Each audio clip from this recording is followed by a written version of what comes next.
Bom dia. Bom dia. Obrigada por ter vindo. Nada. Prazer. É um prazer meu. Fica à vontade. Agora eles vão fazer.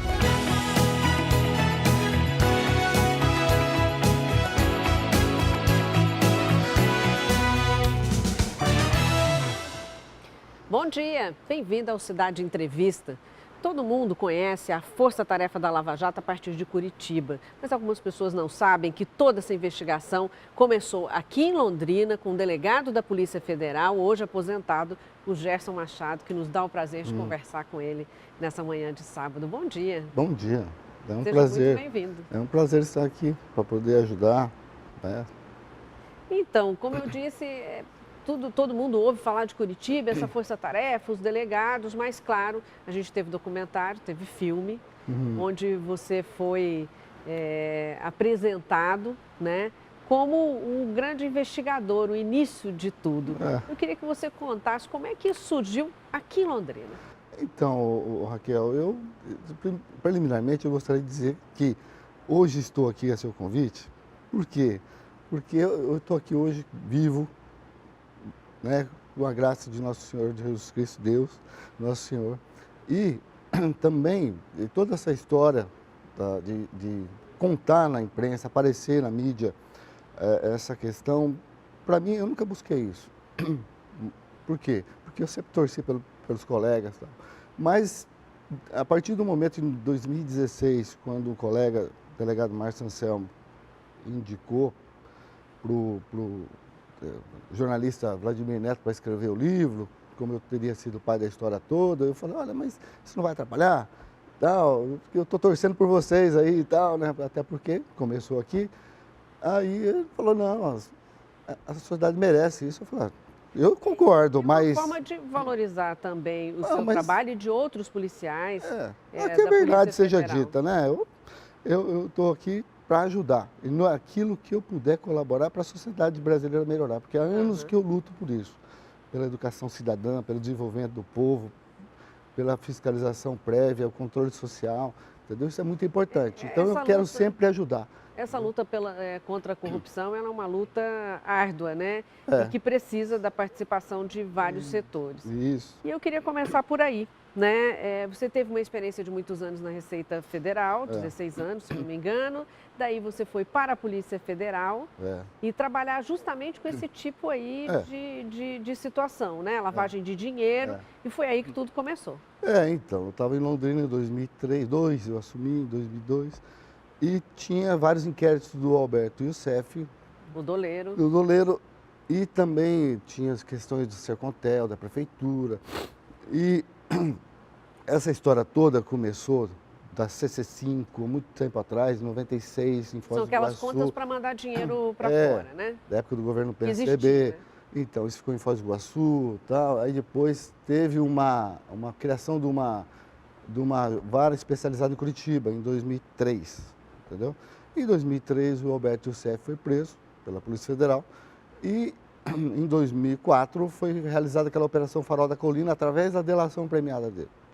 Entendeu? Então, vários inquéritos das práticas dele aqui, ele abriu várias contas bancárias no Banestado e outros bancos para poder mandar esse dinheiro para fora. Então, esses inquéritos vieram para cá, para Londrina, para eu e outro delegado, chamarmos eles para em delação premiada, esse é o foco, em delação premiada ele tinha o dever de dizer a verdade, não é? Então, a gente não tinha estrutura muito, eu cobrava estrutura, e ainda o delegado que estava comigo foi embora, eu fiquei cobrando, mas vamos assim, vamos trabalhar, né? Mas então assim, isso era caso Banestado.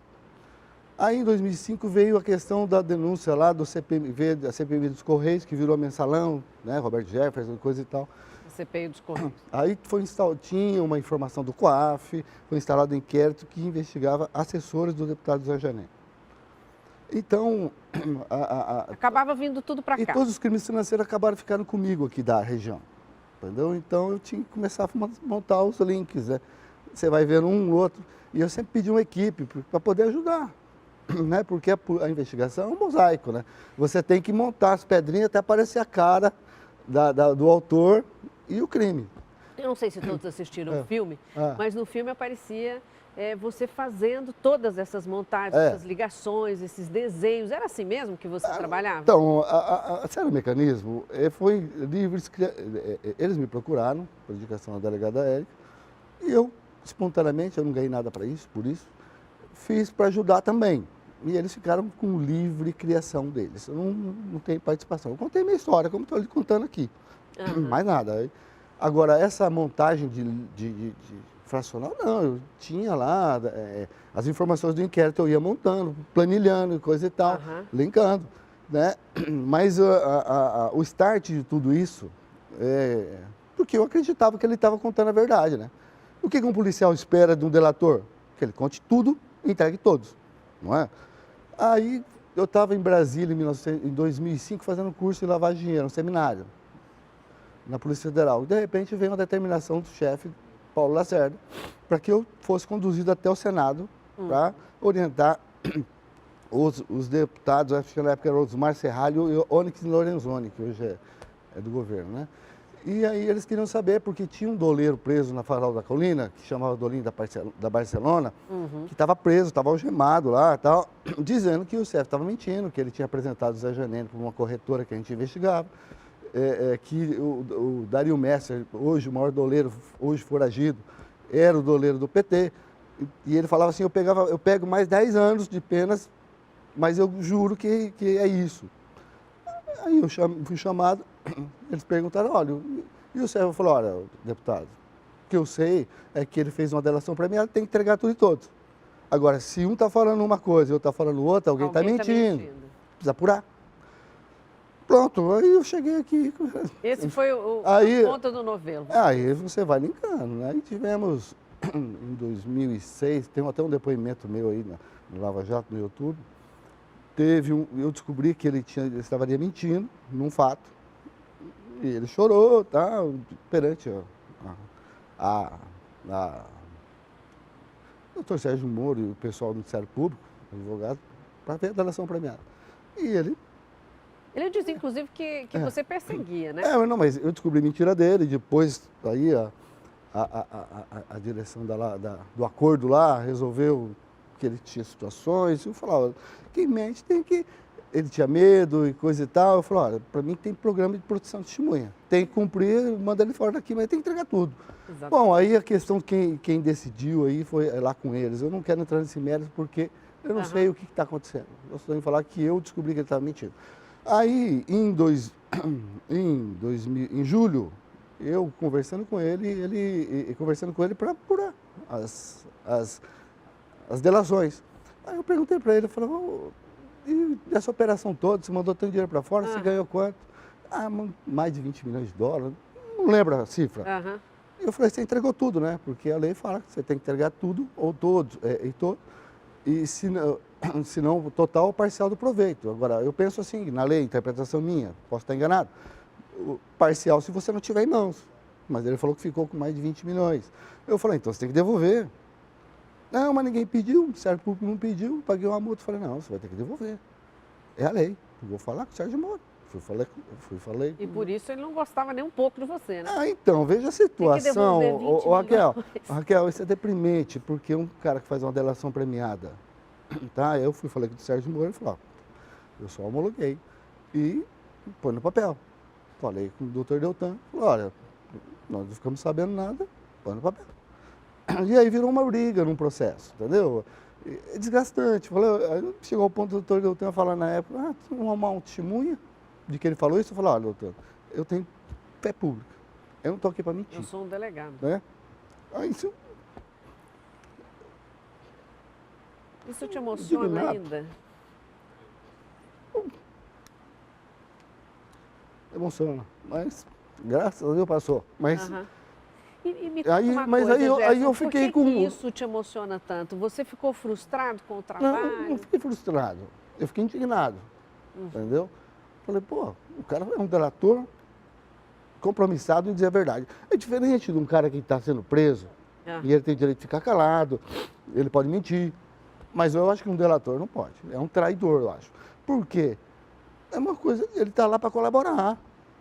Entendeu? Você acha que essas delações todas elas são mais favoráveis do que desfavoráveis? Isso Ou é muito depende. questionável?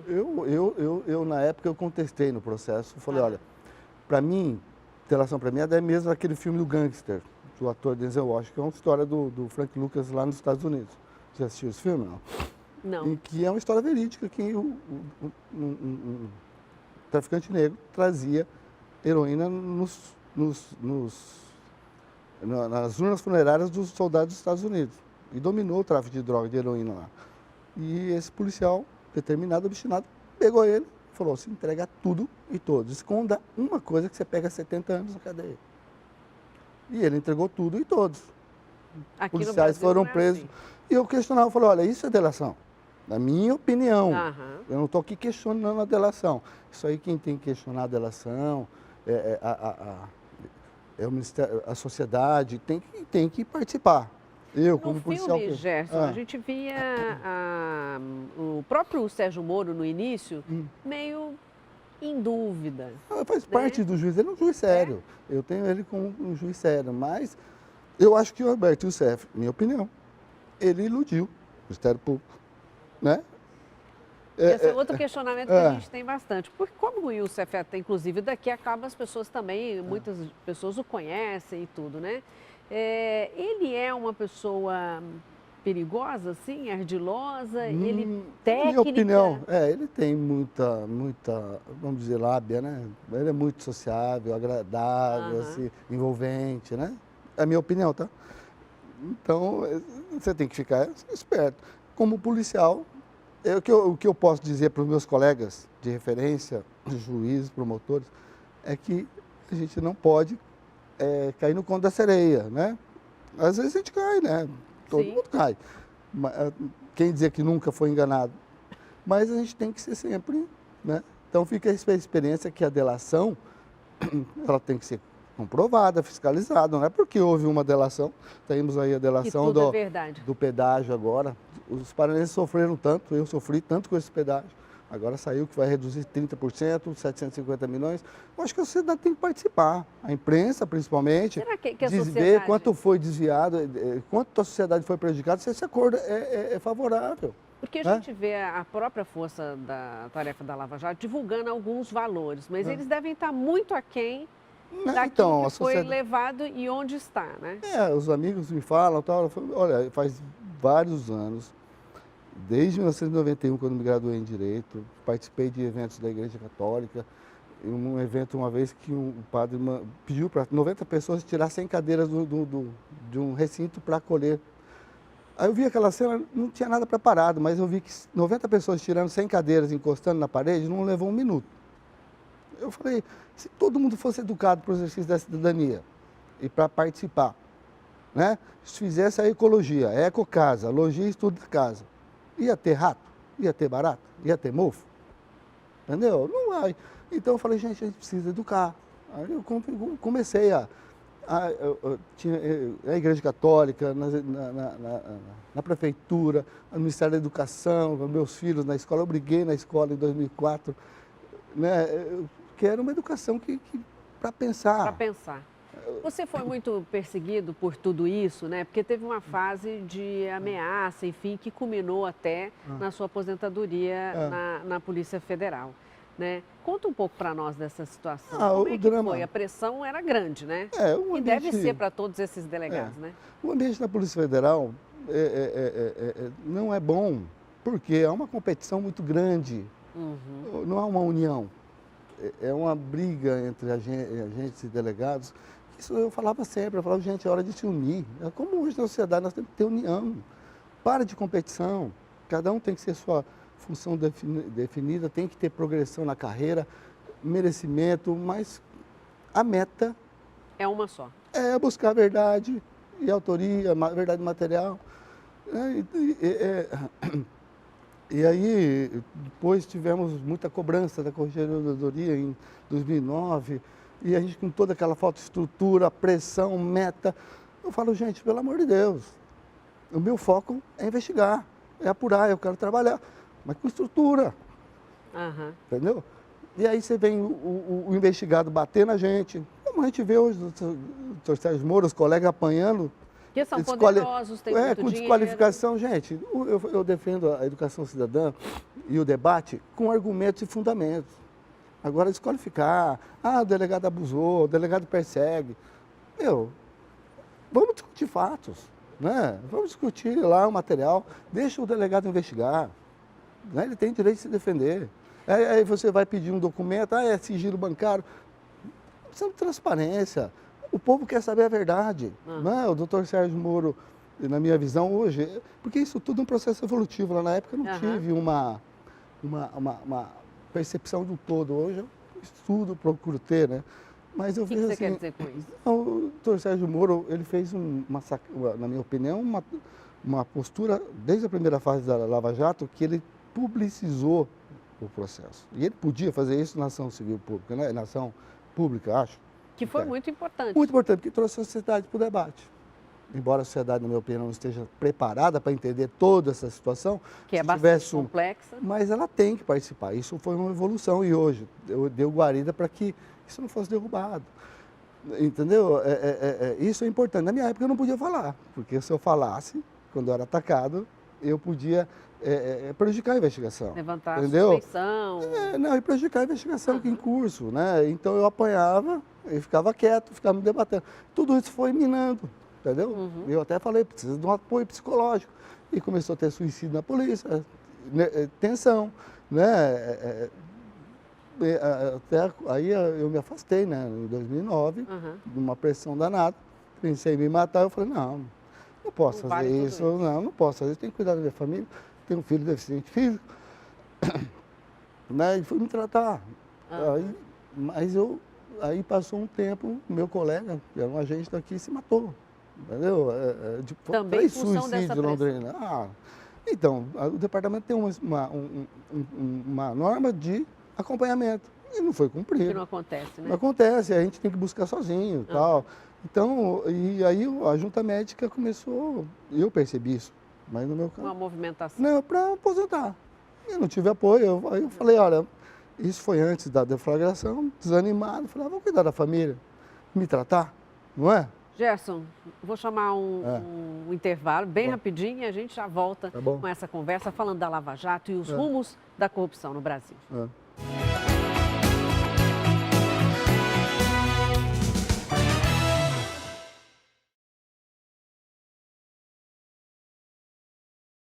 A nossa frase de hoje é do Jô Soares. A corrupção não é uma invenção brasileira, mas a impunidade é uma coisa muito nossa.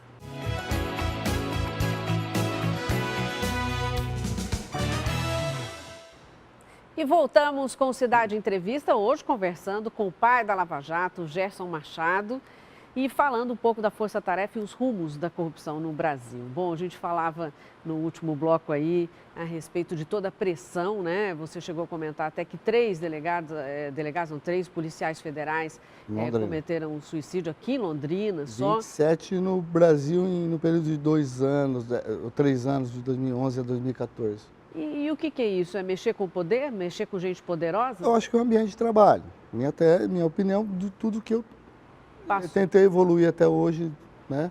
Pesquisa e tal, para entender. E também pressões, lógico. Isso é inerente à pressão, né? E essa situação toda eu acho que diz respeito às autoridades. Tá? Eu acho que o Brasil precisa respeitar as autoridades e as autoridades e policiais também se fazerem respeitar. Tem que trabalhar junto, apurando a verdade, fazendo justiça. Você imaginou que aquele trabalho que você começou lá em 2004, investigando o Youssef, ia estar como está hoje, né? A Lava Jato aí com tantas fases. Como é que você vê tudo isso hoje, assim? Você analisa como uma situação favorável até para o Brasil, de poder investigar esses casos? Você acha que dá para enxergar todo esse esquema de uma maneira muito transparente? Olha, vai depender da educação. Nós temos que, como sociedade, como imprensa, como igreja, como todas as entidades, lutarmos pela educação cidadã de todos. O artigo 205 da Constituição determina que a educação é direito de todos, dever do Estado e da família para desenvolver educando para o exercício da cidadania de uma profissão. Para que ele possa exercer o poder que é dado a ele no artigo 1º. Todo poder emana do povo. Um povo sem saber como exerce o poder. Aí ele tem um político que é representante dele, que ele tem o dever como um advogado de prestar e defender o povo. Será que ele está defendendo o povo? Né? O conceito de justiça, isso precisa ser trabalhado. O que é justiça? Quando eu aprendi na faculdade, justiça você pode ter o maior direito do mundo, Raquel, mas o exercício do seu direito não pode interferir no mínimo de interesse público necessário para manter a paz social. Então, se você tem, em tese aqui, R$1 milhão para receber do governo de indenização, mas esse R$1 milhão vai prejudicar a saúde pública, no mínimo, a educação, o bem-estar do povo, você tem que esperar. Isso tem que ter garantido para você, mas a prioridade é isso. Esse é o conceito de justiça. Hoje o orçamento público é de 3 trilhões e meio. E onde está, né? E quase 50% vai para a dívida pública. E isso precisa ser auditado. Desde 1988, na Constituição, foi determinado que um ano tinha que se fazer essa auditoria dessa dívida. E não foi feita. Gerson, voltando à questão da Lava Jato, às vezes a gente, como jornalista, fica sabendo muito mais coisas do que a gente pode realmente falar, por questões legais, por questões éticas, enfim. Dentro da Polícia Federal, isso também acontece? Você viu muito mais do que você pôde colocar no papel? No que sentido? Eu digo na investigação. Você acha que, na questão da Lava Jato mesmo, de investigar a lavagem de dinheiro, dessas falcatruas todas que acontecem, essa corrupção, vocês acabam vendo muito mais do que aquilo que pode ser colocado em um processo? Do que pode ser comprovado, do que realmente a sociedade sabe de tudo isso? Eu acho que todo policial, como todo servidor público, se ele tiver, ele tem que colocar. Mas às vezes ele não pode colocar porque ele não tem prova, né? Então ele relata a informação, né? Mas ele tem dever de colocar. Eu sempre defendi transparência, principalmente para os órgãos de fiscalização, né? Porque o artigo 10 ou 20 do CPP fala a autoridade manterá o sigilo necessário para o sucesso da investigação. Eu acho que ele tem que ter acesso a isso. A Constituição de 88, lá depois de tanta violência na ditadura, de arbitrariedade de policiais, né, acabaram com o mandado de busca e apreensão emitida pelo delegado. Por quê? Policiais cometeram arbitragem. Olha, na minha opinião, tem que pegar o policial que comete a arbitrariedade, mas o instituto na mão do delegado responsável... Tem que continuar. Tem que continuar porque é a efetividade da investigação, entendeu? Você tem que dar autonomia. Não tirar. Porque alguns policiais abusaram, vão tirar. Não, pega os policiais ruins. Mas corrigir. A sociedade perdeu um mecanismo de ação, entendeu? Isso que o Brasil precisa tirar. Aconteceu um negócio errado, vai e tira. Não, pega quem fez errado. Mas se aquele instituto é bom para a sociedade, não. Tem que manter. Isso é só um exemplo. Entendeu? A questão do sigilo bancário. Não vejo na Constituição base legal, mas... foi uma construção judicial, em tese, que eu acho que não é certo. A Lava Jato mudou muita coisa. Eu acho que, como você disse, deu transparência para algumas coisas, envolveu a sociedade nessa discussão sobre a corrupção, mas a gente não vê parar a corrupção. Você acha que ela vai ser um mecanismo de frear a corrupção, ou pelo menos de alerta? A Lava Jato, eu acho que é a questão da educação cidadã. O povo tem que perceber que ele tem poder. E que a Lava Jato são servidores do povo, entendeu? E que tem que trabalhar juntos, entendeu? Com transparência. A partir do momento que começar a trabalhar com transparência, o povo ajudando, sentindo confiança com a polícia, com os órgãos de fiscalização trabalhando unidos, entendeu? Eu quando trabalhei, eu passei a investigação da Lava Jato para Curitiba, porque não tinha estrutura, em 2009, e comecei uma investigação aqui, acho que ajudou muito a Lava Jato nesse ponto, esse método. Foi a Operação Parceria que nós tivemos aqui, lembra desse caso? Lembra para nós. Do caso do CIAP, da ONG, que tinha desvio de dinheiro da saúde, da educação, entendeu? Sim. E nós fizemos na época uma parceria, foi a Operação Parceria, e nós fizemos uma parceria entre a Receita Federal, a CGU, o Ministério Público. Funciona bem? Tudo compartilhado. Escuta, informação do CGU, Receita Federal, tudo compartilhado na mesa, todo mundo trabalhando junto. Quando deflagrou a operação, na época eu me afastei porque eu não tinha estrutura. Quando deu a depressão. E eu falei que não tinha estrutura para você ter uma noção. O delegado que assumiu a função, ele exigiu que todos os meus inquéritos, 90 inquéritos, fossem distribuídos para os delegados, ficou só com essa investigação. entendeu? Você estava com todos? Eu estava com tudo. Então, olha a estrutura, né? Mas, graças a Deus, ele tocou e depois eu voltei, ajudei ainda na deflagração, como auxiliar lá, tal, porque eu também tinha informação. Mas foi rápido o processo e a sentença, entendeu? É eficácia. Então, eu advogo isso. Os casos que a gente viu realmente tiveram prisões. Condenação rápida. Efetividade. Condenação rápida. Foi o doutor Sérgio Moro também que recebeu todas as informações. Então, a Lava Jato foi uma evolução, né? E eu acho que tem que seguir nessa senda. Transparência, educação cidadã, transparência e interligação das instituições. Gente, é o que eu falo da ecologia. Ecocasa, logia, estudo. A sociedade entendeu todo o mecanismo, né? E acabou dando nome ao filme. Eu acho que a série foi feliz. Eu sempre fui uma pessoa que sempre quis saber o porquê das coisas. Você era aquele homem da série Mecanismo? Não, Você se viu nele, não? Vou dizer que eu não gostei, mas tem fatos ali que não aconteceram, né? Mas foi a autoria deles, né? O que eu fiz foi buscar a verdade. Eu não aceitar a mentira de um delator. Você acha que o seu exemplo dentro da Polícia Federal, ele também foi efetivo? Você acabou sendo luz para algum delegado, para algum policial? Eu acho que sim, né? O delegado Márcio Anselmo foi escrivão aqui dos meus inquéritos. Passou no concurso depois. Está lá em Curitiba? E hoje é coordenador em Brasília, né? Do combate ao crime organizado, um excelente policial. Então, eu fico gratificado, assim, de ter... Eu queria que o ambiente da Polícia Federal melhorasse.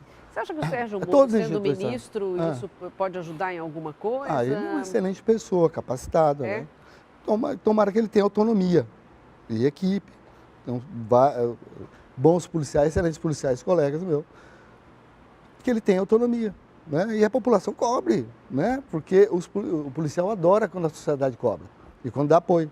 E quando critica também. Porque policial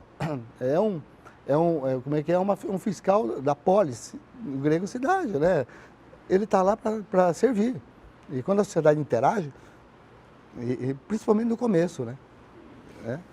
Para encerrar aqui nossa entrevista, nosso tempo está acabando, mas eu queria te perguntar uma coisa sobre esses réus aí, essas pessoas que se envolvem em corrupção, tanto políticos, doleiros, enfim, quem quer que seja.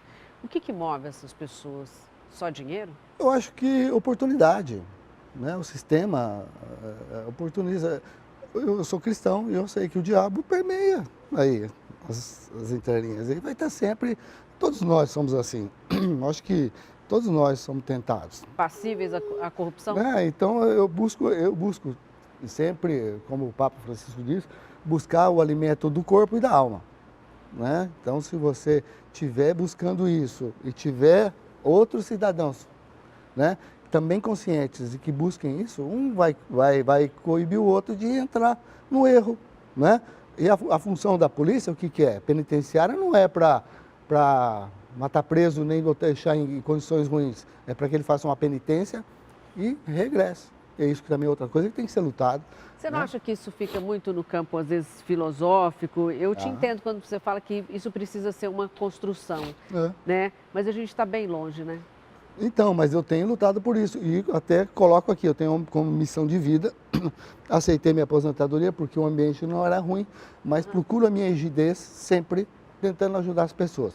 Então, eu tenho como missão eu tenho um projeto da Igreja Católica, tem até um de Castelo lá em Roma, e que eu sigo isso, que chama-se de Castelo Desenvolvimento Humano Integral. Eu até tenho esse livro aqui como de cabeceira. E a campanha da fraternidade da Igreja Católica esse ano fala de fraternidade em políticas públicas, chamando o povo para o debate. Então, se alguém quiser que eu fale sobre isso, palestra sobre isso, eu estou à disposição, tenho o meu contato, que quiser, porque eu acho que é libertação pela educação, evangelização para... A Igreja Católica tem um livro de mais de 120 anos, chama Doutrina Social da Igreja, que se cada cristão lê aquilo, ele vai saber aplicar a Bíblia no dia a dia. Tem que começar de alguma maneira. Tem que começar, gente. Eu quero multiplicar isso. Gerson, foi um prazer imenso conversar com você. Parabéns por ter iniciado esse trabalho tão importante para o Tá Brasil. bom? E muito obrativo pela entrevista. Nada. Muito obrigada. Sucesso aí na sua empreitada, que é bastante árdua, né? Mas é gratificante perante a Deus. É isso mesmo. É isso mesmo. Cidade Entrevista ficando por aqui. E eu espero vocês no próximo sábado, 9h30 da manhã.